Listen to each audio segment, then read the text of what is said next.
Hey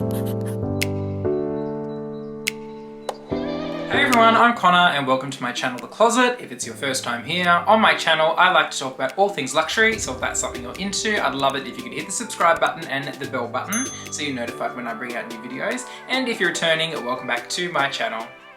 Today's video, we're going to be continuing off from my previous video where I was having a bit of a sneak peek at some of the predictions or bags or whatever you want to call it coming from the fashion houses for men's spring-summer 2024.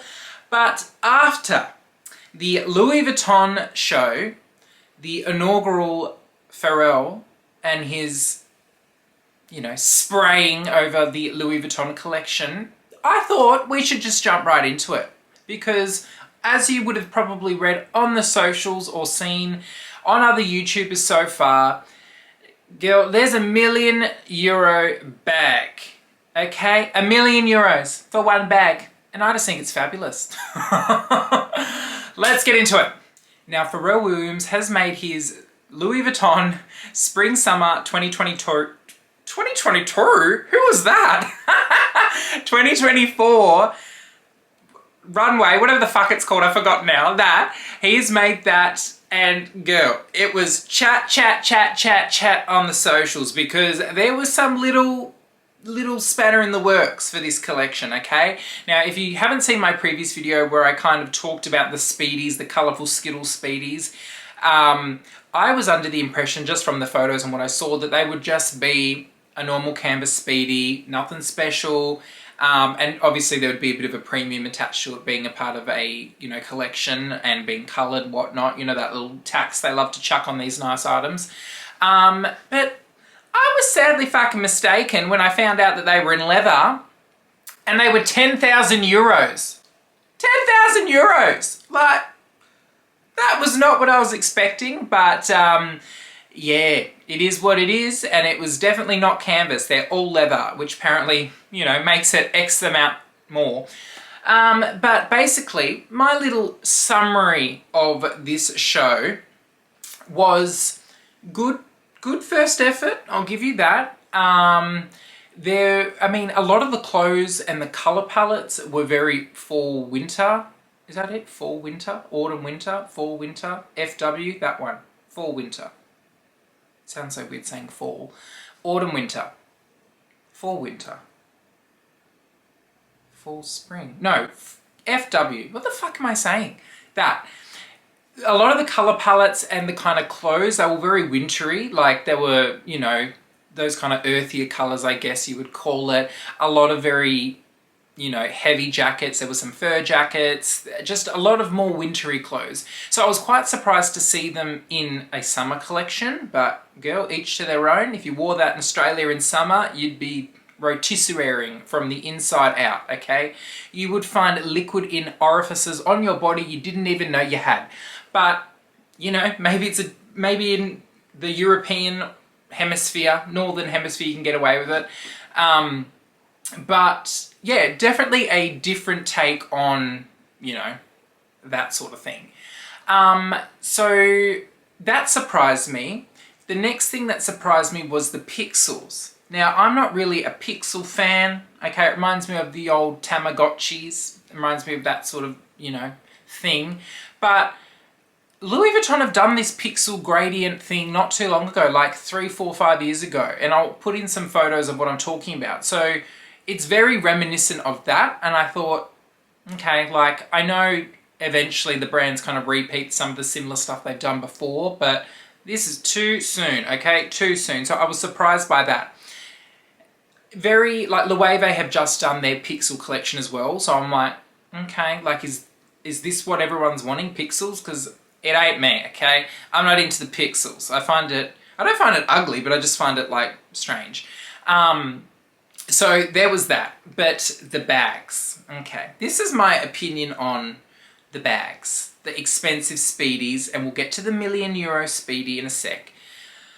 But the kind of decision, I guess, to make them in leather, which obviously comes with a premium, and of course the just doing the monogram in a different color itself, and the way they've kind of done this collection, I think it's a gentle reminder, or maybe not so gentle, a very heavy monetary reminder that it's luxury, and this is a luxury brand, and if you think it is incredibly expensive for what it is, well, that's what they're reminding you of. It's luxury. It ain't cheap. It ain't, you know, I've got my money box and I'm ready to cash in the coins. It ain't that. It's reminding you that Louis Vuitton is a luxury fashion house, and they're not an accessible brand. Not everybody can afford it, and they're putting, you know, a heavier monetary barrier towards their products, and they're basically saying, if you want exclusivity, if you want these limited edition products, if you want to be a part of Pharrell's first collection,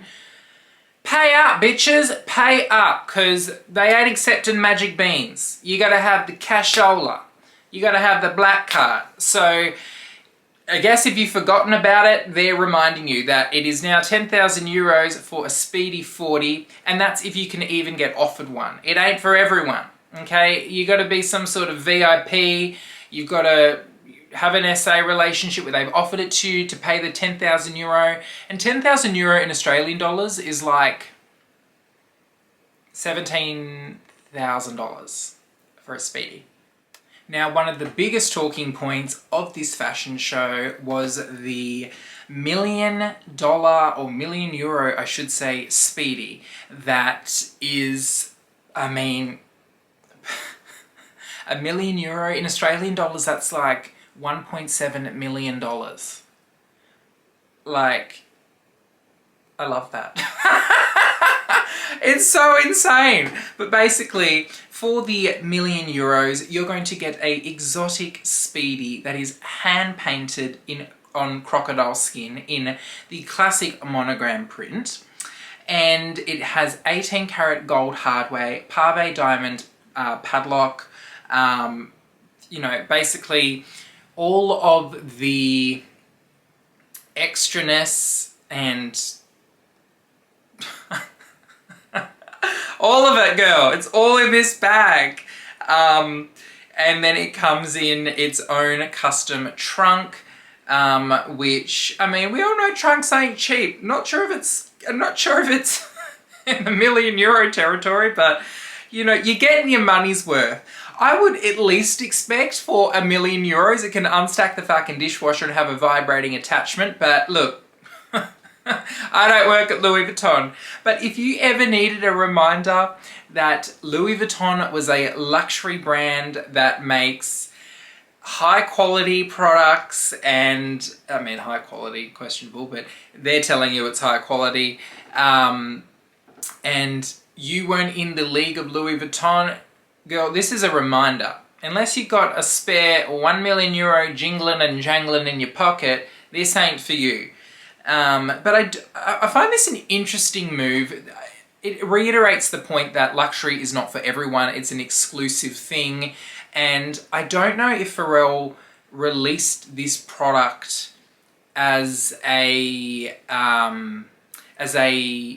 kind of stance, like, not stance, but almost like making his mark, saying, I'm making Louis Vuitton to be not an exclusive brand, but I'm reminding you of how high quality it is, how not anyone can buy their products. And yes, we do have a lot of products that you can just walk in and buy, but we've also got exclusive VIP products that we're giving to our top tier elite clients, and I don't see anything wrong with that. I mean, they're a luxury brand. They can do that.